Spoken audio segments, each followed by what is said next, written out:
Okay, so in step 11 now we're going to create another form, but this one's going to be a form that's a form with what's called a subform.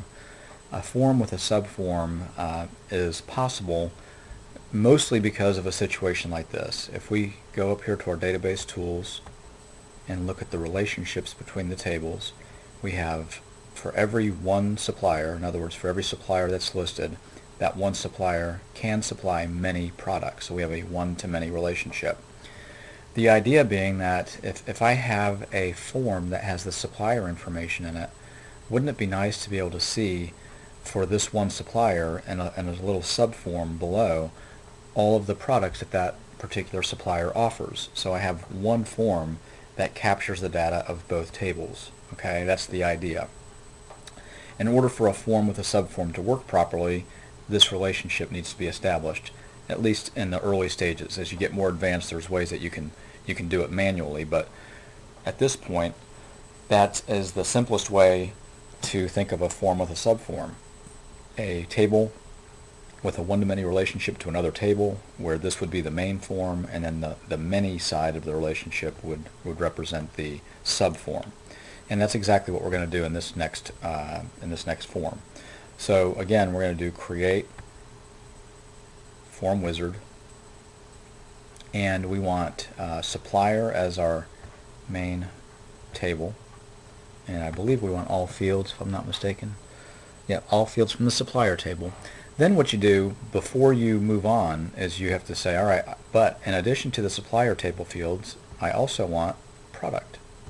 So go back up, change the table or query, and then you have a new set of fields here. Now, on this one we don't want all fields. So for the product table, we want product ID, product name, price, temp control, and sterile. So we want product ID, just double clicking those, product name, price, and then temp control and sterile,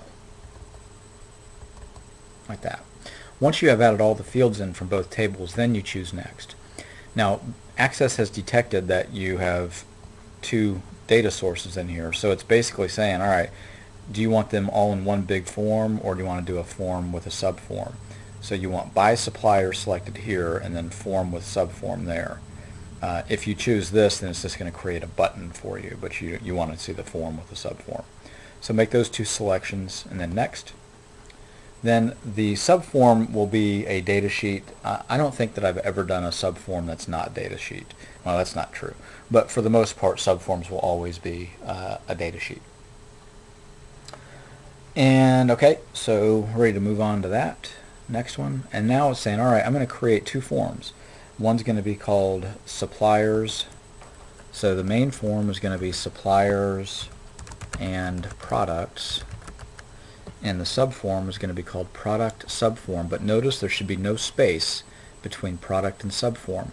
Even though the default name here shows it with a space, you need to remove that space. So get in there and remove that space, so it's product subform run together in camel case with capital letters separating each of the words, just like we did on that one as well. Once we've done that, then you go ahead and finish, and it creates the form with the subform, and now you see two new forms show up over here in your list. One is the products and suppliers, or suppliers and products I should say, and then the product subform. Okay, so the next thing we want to do then is change the title. So again, now this is a good example. I'm in form view.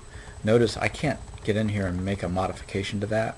If you find yourself in that situation where you're like, it's not working, that goes back to, oh yeah, I got to change to layout view. Now I can get into here and modify my title like that. And we want this as lowercase a. So we have suppliers and products as our title. We have a form with a subform, and then we'll come back here in a minute and make some more modifications to this form.